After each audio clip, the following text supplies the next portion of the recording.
Welcome back to the channel. So today is a bit windy, so I do apologise, but today I'm going to be working on the ZZR, giving it a little bit of love. So as you'll probably see in the next clip that she's sounding just a little bit ticky.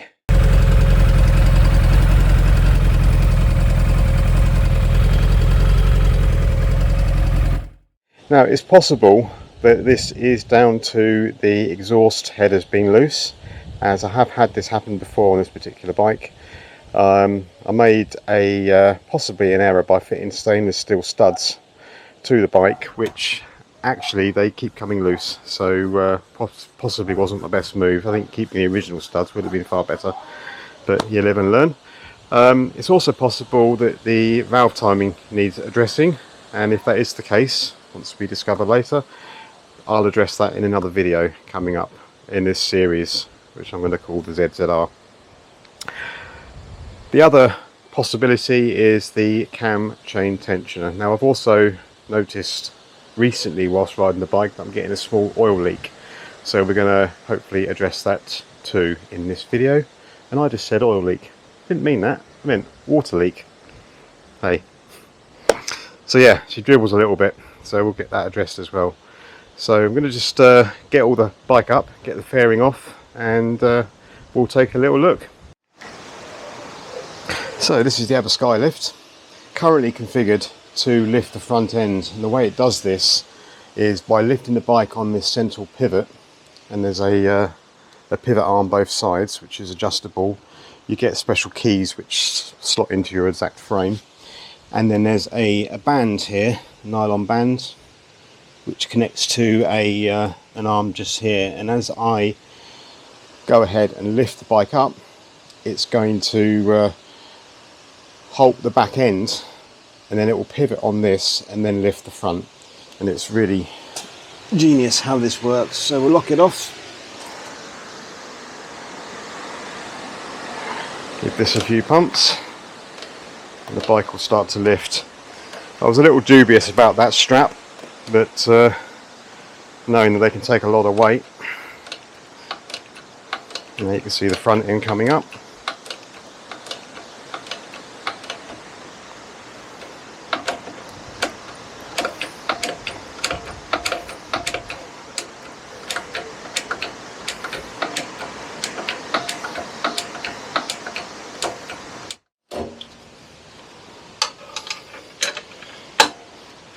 Lock that off, take the tension out of the system, and there we go.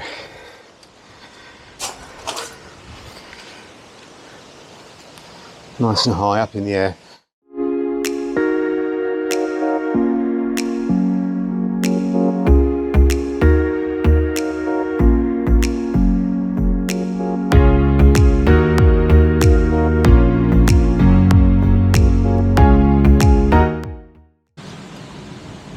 So the next job I've got to do is to remove the front nose cone, and what it involves is undoing all of these to get the screen off, the clock shroud or fairing or cover that goes around the clocks, and then that gets access to two bolts which hold the mirrors on, and then once the mirrors are removed, the whole front nose cone comes away. So yeah, bit of a mission, but necessary.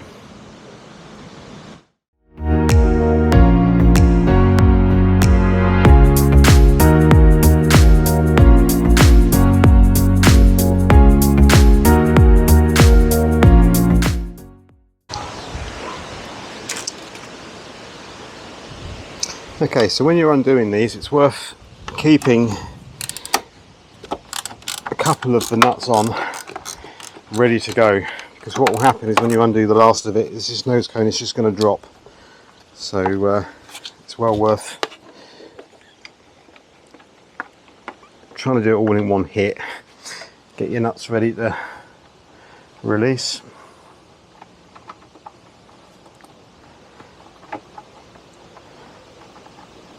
You can get away with just one nut holding, one mirror on holding the whole nose cone in place, just so you can sort of get it off in one hit.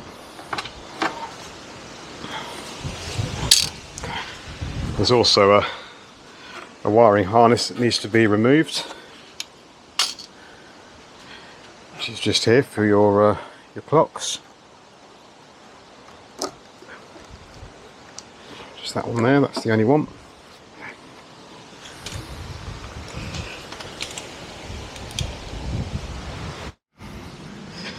And now we're ready just to do this last one.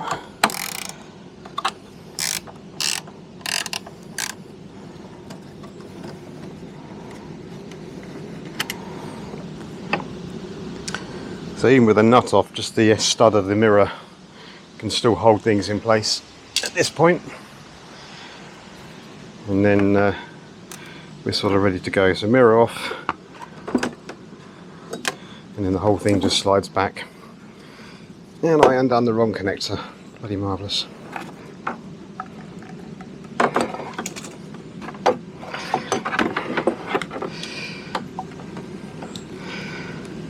Definitely wish sometimes you had 4 hands, 4 arms.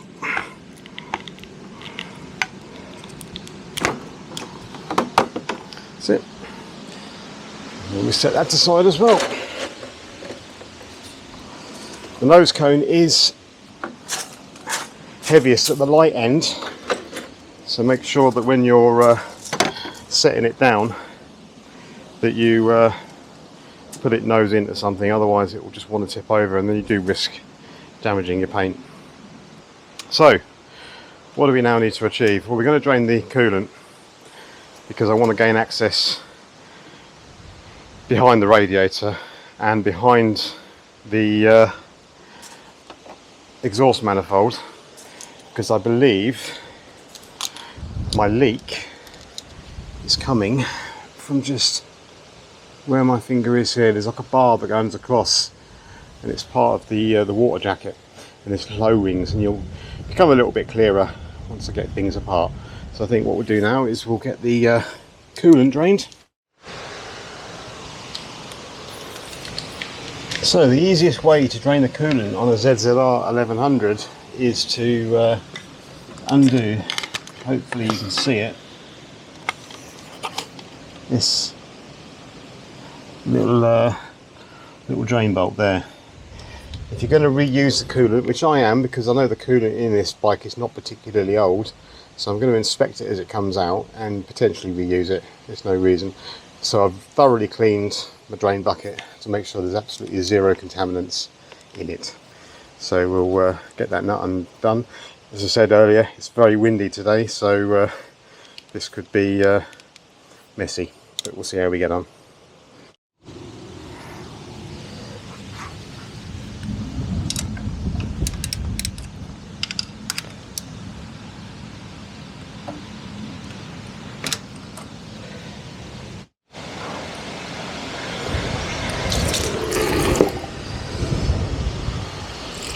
So the coolant is coming out incredibly clean, so I'm really pleased with that.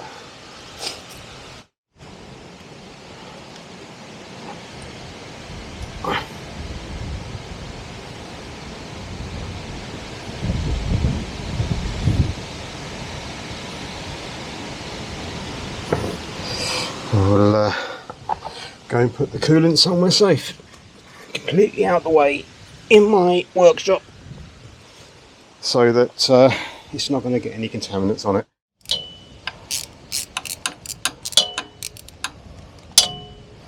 Just going to nip that drain plug up and we'll get a towel down.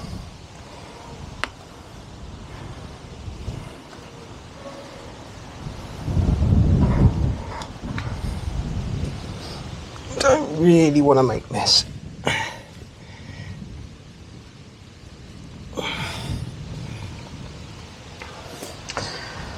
So the next job will be to take off the radiator. It's quite a straightforward process. Now the bottom of the radiator attaches to the oil cooler and then gets bolted on just up here. So it's a matter of removing 2 10mm bolts underneath and two 12s I think, or 13s possibly, up the top here. Disconnect your pipes, disconnect your wiring, and then the radiator should just come straight away. Now it is going to mean that the oil cooler is going to drop down, but we can deal with that. So this truly is where the ABBA stand comes into its own. Just being able to have the bike this high just makes it a lot easier to get to things.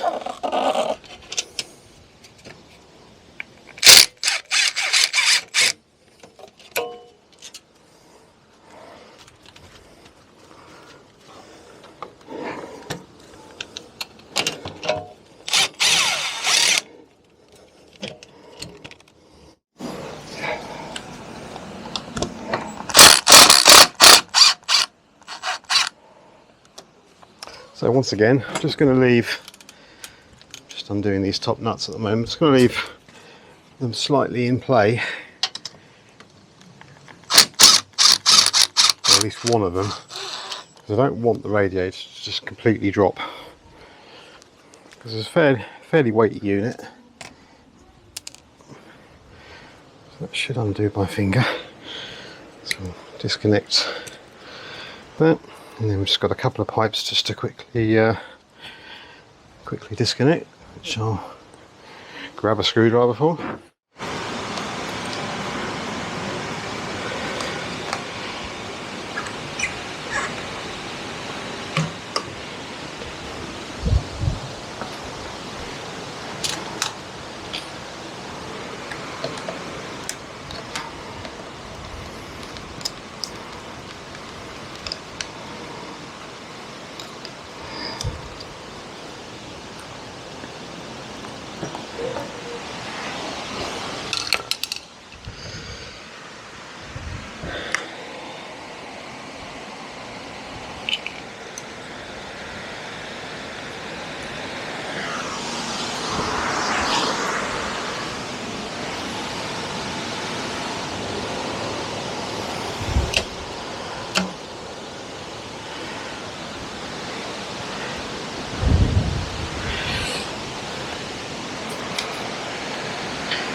That's it.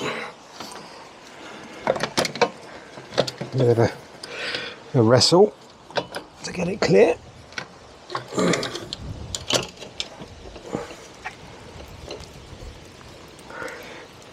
Coolant everywhere. Lovely. That's it.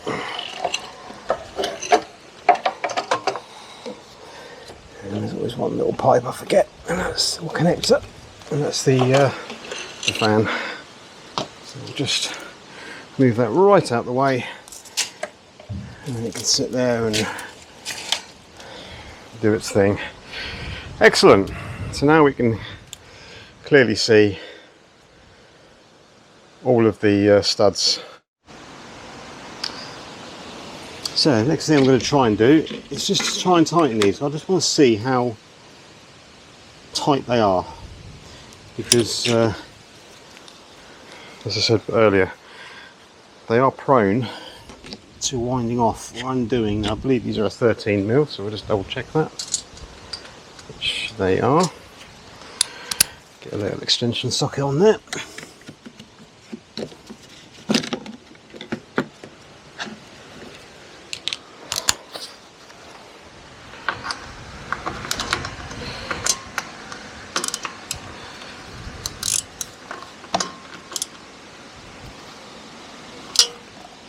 It's tight.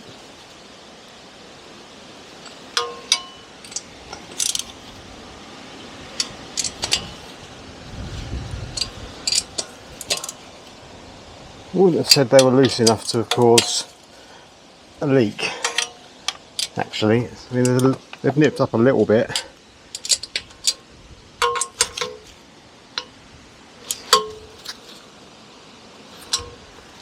You know, would that have been causing an exhaust leak? I don't think so. Not to the, not enough to make that ticking noise that we had.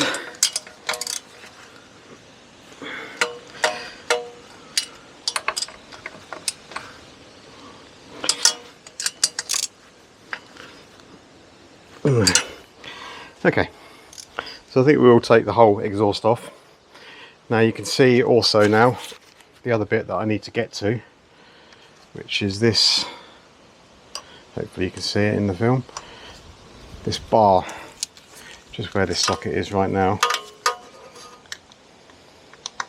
just there, and then there's these little O-rings that sit where it connects with the block. Once the exhaust is off, you'll have a bit more clearance to see. So how do we get the exhaust off? Well, it's not too bad. So obviously you've got your main nuts to undo from your header. You've got some 10mm to undo here, where it connects to the centre pipe. One this side too. Plus you've also got this little nut just here, or bolt, to undo, which holds the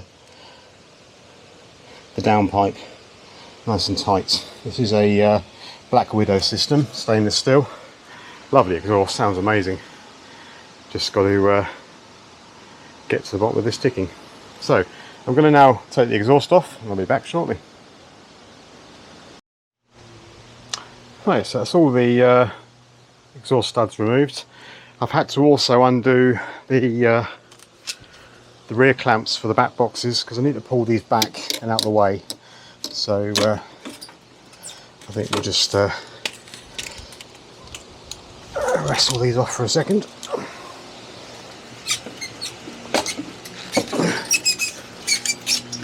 There we go.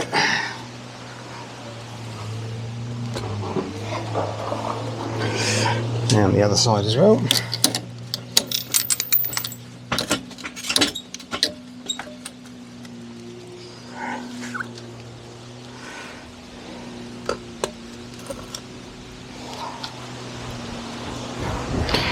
Now with that fully removed, theoretically now, you should be able to completely release the exhaust. Well, once I've got the oil cooler out of the way, I always forget something, don't I? Always forgetting something. So just a little 10mm.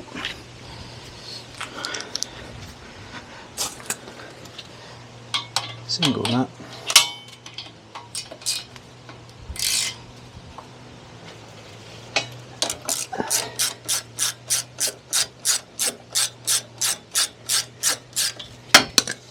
That's right, throw me spanner.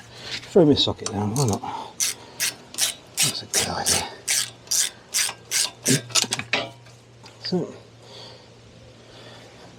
it's not a huge amount of weight on the oil cooler, so I'm not overly fussed that it's hanging like that.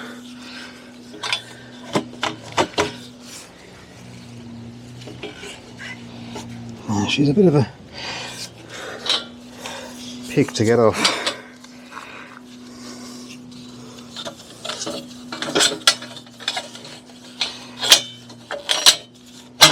That's it. Lovely. And we'll get that out of the way as well.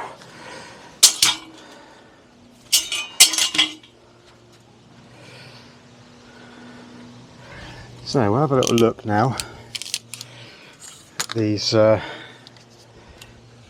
gaskets, or crush gaskets shall I say, just to see if there's any evidence of blowing, and to be honest I can't see any at all.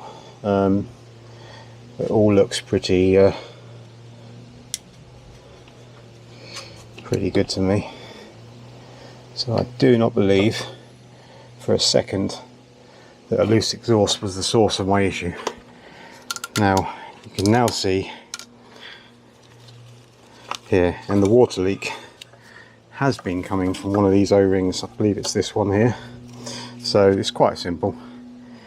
Disconnect the Jubilee pipe here, undo one little bolt here, and there's a further bolt just underneath, just here, and this entire bar can come off. Replace the O-rings, clean it up, and then put it back. So I think I'll just quickly do that now.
I'm just wondering that I can leave that one where it is.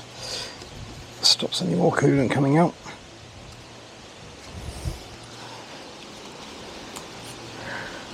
Yeah, I think that's probably just going to work.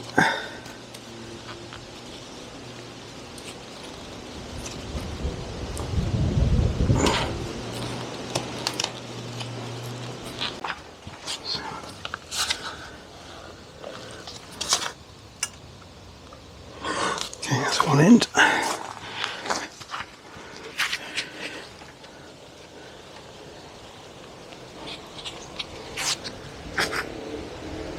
And there we go.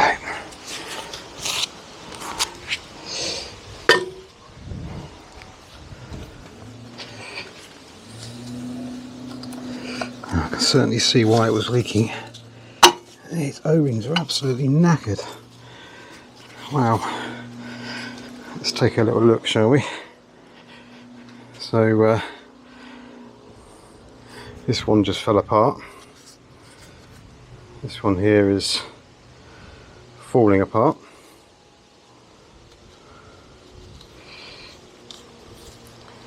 That one seems to be reasonable.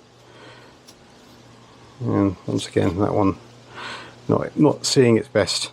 So I think what we'll do is just clean everything up, fit some new O-rings, order them in advance because I knew this was where the leak was happening, and yeah, hopefully that's that job put to bed. So I'm just going to use a little bit of a Scotch pad just to clean everything up,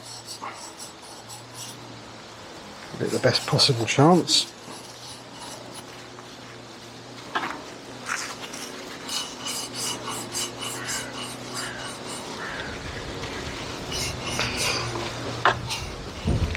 Pretty sure when I rebuilt or recommissioned this bike, should I say, I didn't replace this side's O-rings, and it's now of course biting me a little bit.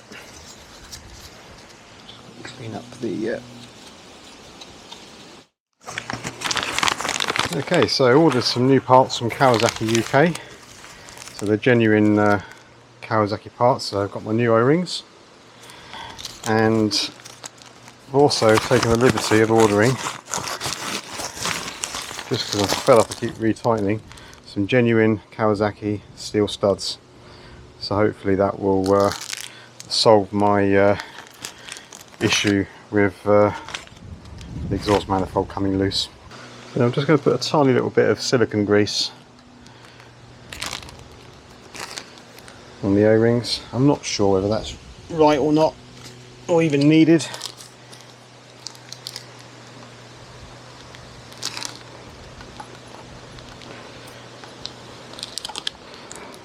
Not much needed really, just a little bit, just to help things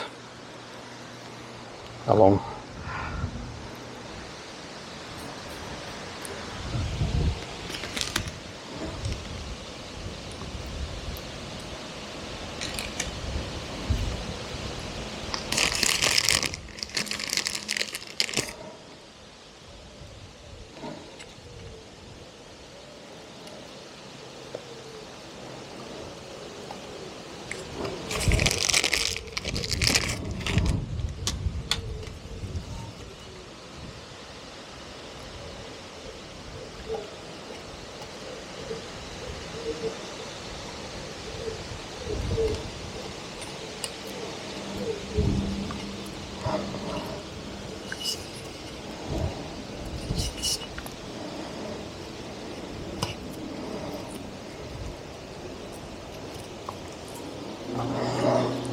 Okay,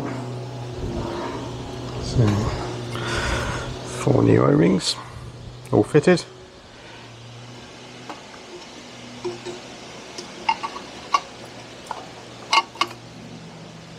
All ready to connect.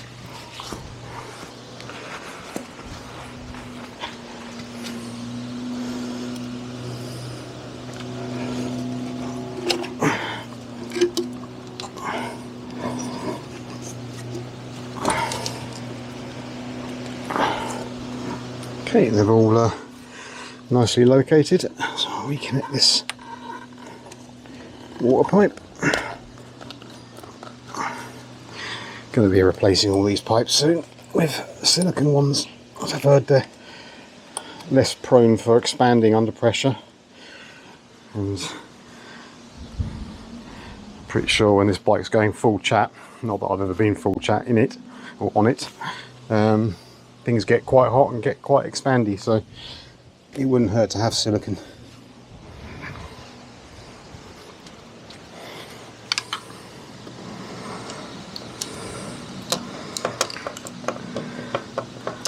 Always find that don't leave tightening something that you need to tighten until the last minute, because you might forget, put everything back and then find you've got a massive water leak just because you haven't tightened up a jubilee. So from experience, if it needs tightening, do it there and then. Don't leave it till later on.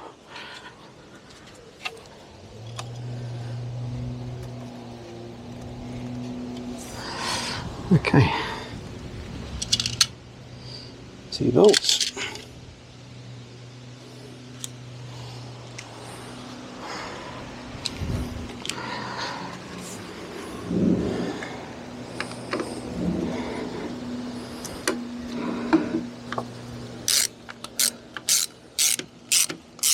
One of these jobs will be very difficult to do with the exhaust on, so it's worth taking the exhaust off for this.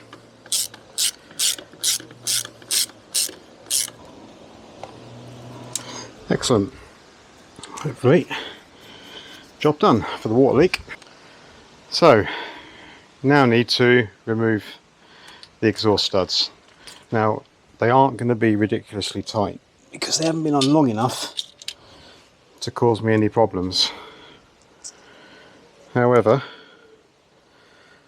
I am still going to use the 2-nut method for removal.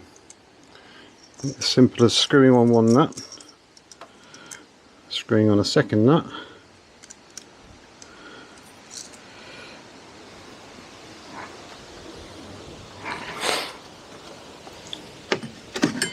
finding a reasonably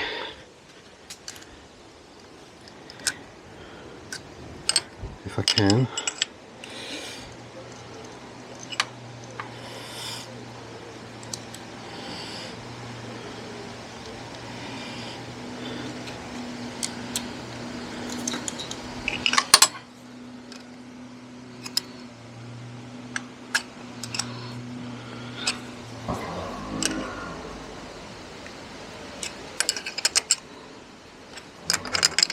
and then once you've got things moving, you can then wind back the stud.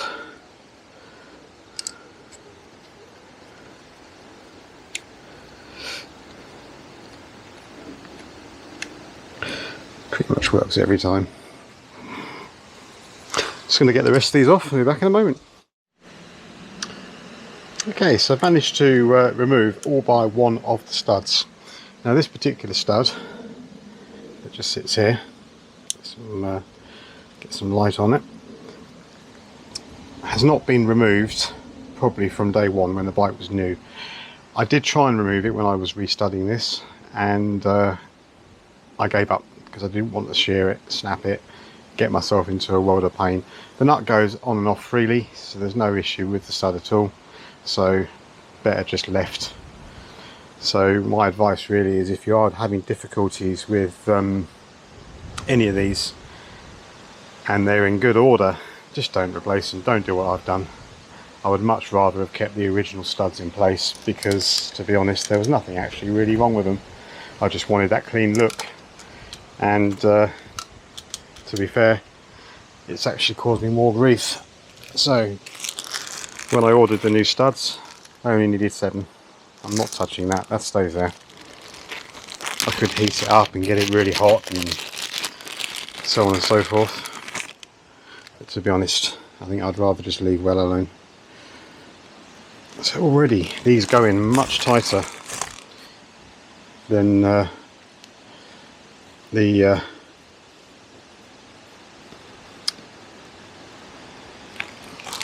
stainless steel variants.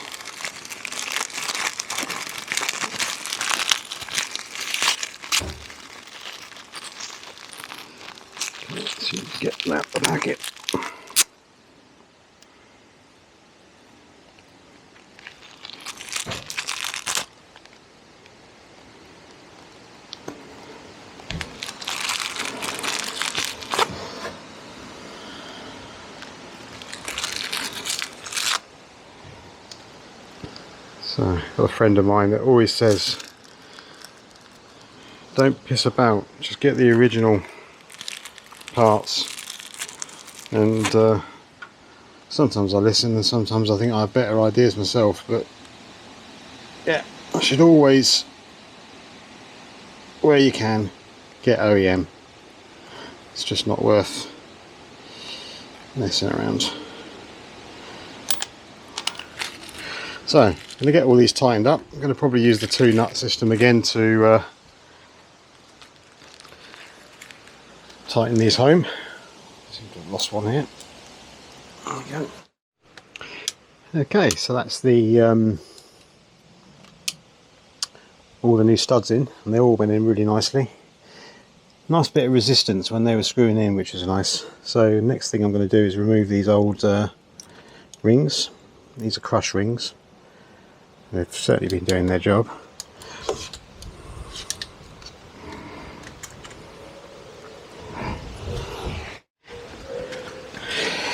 Give it a little bit of a clean up with some Scotch pad. It's worth also having a little look to see how your engine is running at this point, because I can see that 1, 2, or 1, number 2 is a little bit sooty, so number 2 is a bit rich. Number 3 and number 4 not too bad, so I can say that this bank is running just a little bit rich compared to the other 3. So you can obviously take your plugs out and do the same thing to read them and just see what they're like. Okay, clean enough. So I can't recommend enough where every time you take off your headers, always replace with new crush rings. These are copper type and they just crush to the shape of the exhaust manifold. There is another type, which are these, which are kind of a combination of steel and some kind of fibre. I'm not entirely sure what they are. I've not had a lot of luck with these, to be honest. They don't tend to be right. So simple, really. Always recommend these.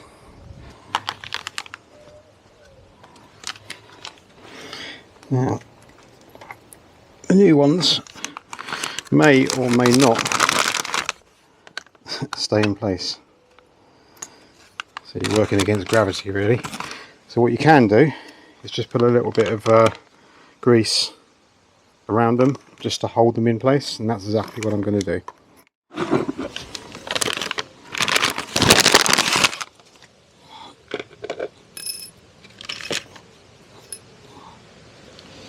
So just a small amount of grease. Only got to be enough just to hold it, nothing more. There we go, this one was particularly, there you go, perfect.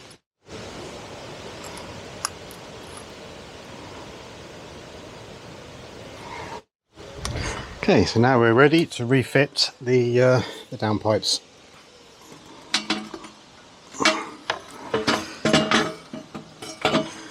So a little bit tricky. Gotta get everything lined up.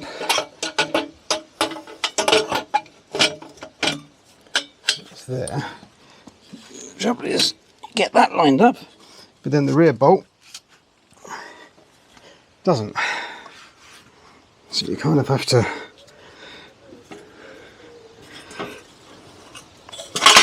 get the rear in place first, like so, and then lift up.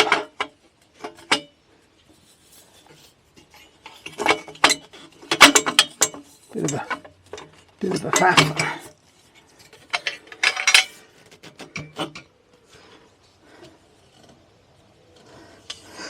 I think I'll just loosely put the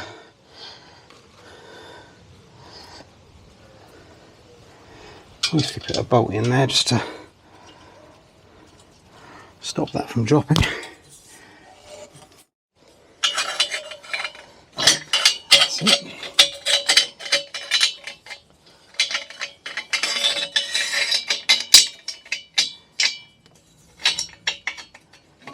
This is a bit of a faff. Let's also make sure you double check that none of your gaskets have dropped out. Excellent. Now you can see that everything is nicely aligned.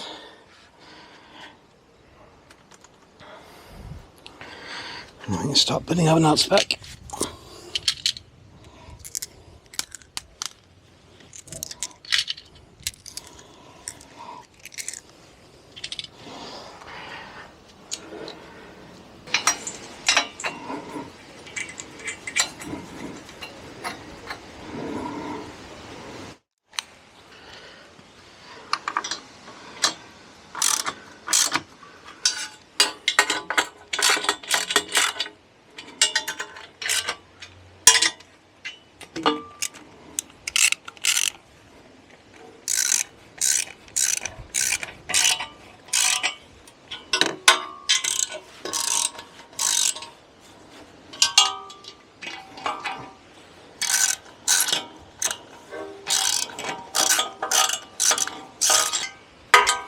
So as you tighten these, it's going to crush the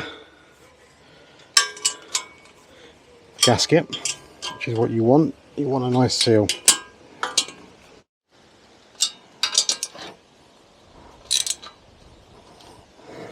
Excellent. And that'll do it. So the exhaust is now fully connected. I haven't done the rear part of the exhaust just yet, and I've currently left the oil cooler down because it's a lot easier to get the rad on with the oil cooler in a down position. Also, when you put the radiator back on, make sure that these little hooks just here locate into these little hooks just here. Now this is really important because this is a heat shield. It's going to stop and block all the heat from your headers connecting up to your wiring. So yeah, really make sure that that is properly located. So give me a moment, we'll get some. That's it. Stick it in the bottom first, so locate the bottom part first, and then line everything up, making sure you get those all important heat shield. And then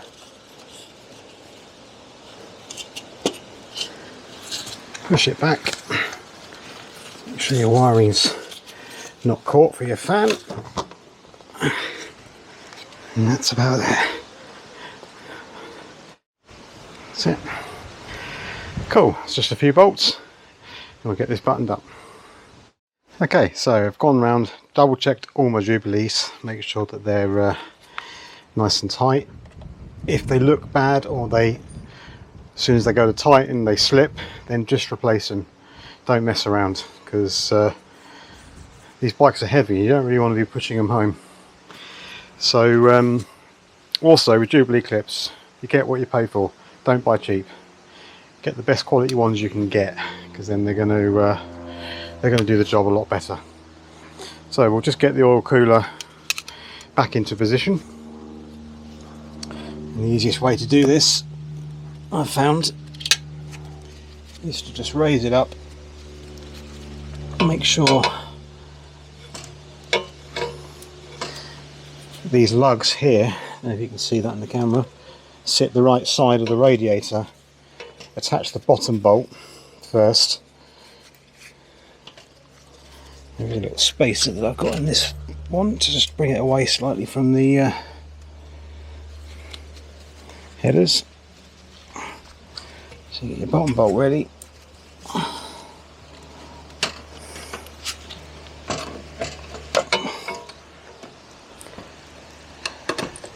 Locate your bottom bolt. You don't need to go tight with it, but locate it, and then you can then locate your top bolts, and away you go. So I'll just button this up and I'll be back shortly. Okay, so got the exhaust back on.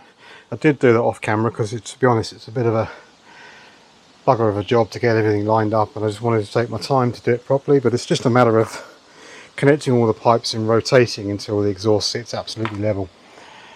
So now it's time for retopping up the coolant. Now you might wonder why I'm not replacing the coolant. I did explain it earlier that the bike needs what it needs. At the end of the day, there's nothing wrong with this coolant. It's quite new. Coolant is expensive, and you know, it's good quality coolant, and there's no sense in replacing something that it doesn't need. It's just money at the end of the day. So the coolant fills up in 2 locations on this bike.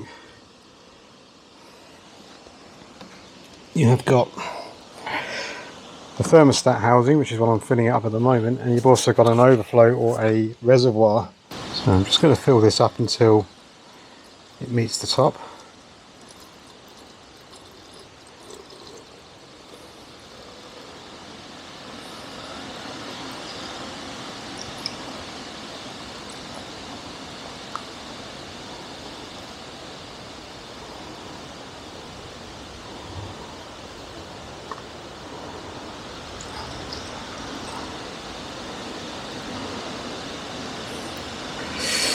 Which is about there, so that's 2 litres, and that level just going to need a little bit more to top off, so I did lose a little bit during this.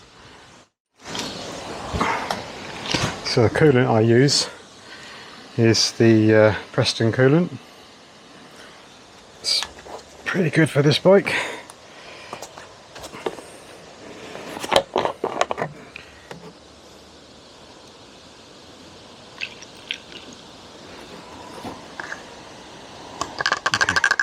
So I'm happy with that.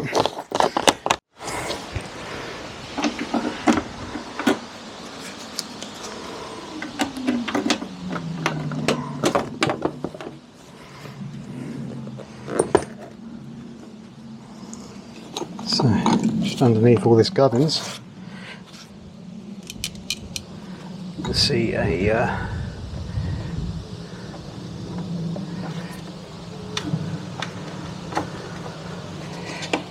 reservoir.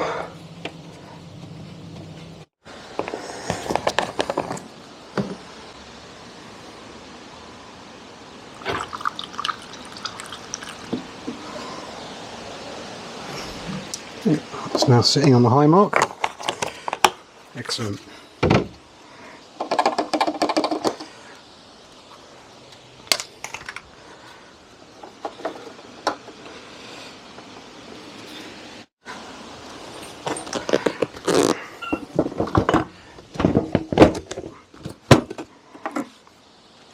So I'm not altogether convinced that my ticking issue is going to be resolved by reseating the exhaust. I'm certainly going to have cured my water leak, which is half the battle. So I think what we'll do now is we'll get her started up and have a little listen.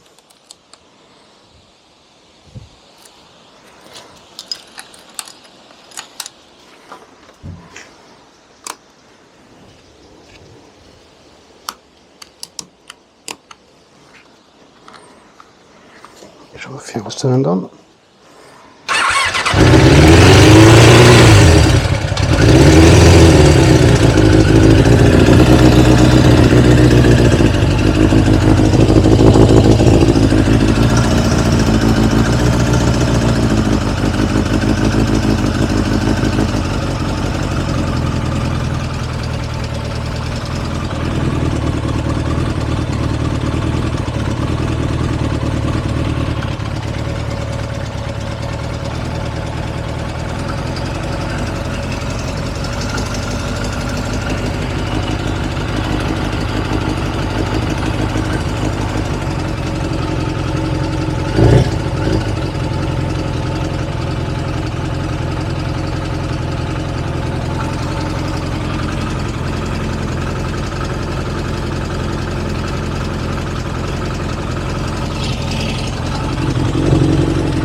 So I'm pretty confident I haven't fixed the ticking noise. It does seem a little better, so maybe there was a slight exhaust blow. I have hopefully fixed my water leak, which was something I did need to do, so it was still well worth doing. The next thing that I need to do then is to check the gaps for the valves to make sure that that's still within spec. I suspect this is going to be the source of my issue, and it's going to be a bit of a challenge. I've never done valve shims before, so please join me for the next video to see how we get on with that. If you like the video, then please do like it, it does help, and if you want to see more of this kind of content and follow the progression of this bike, then please subscribe. Thanks a lot. Bye.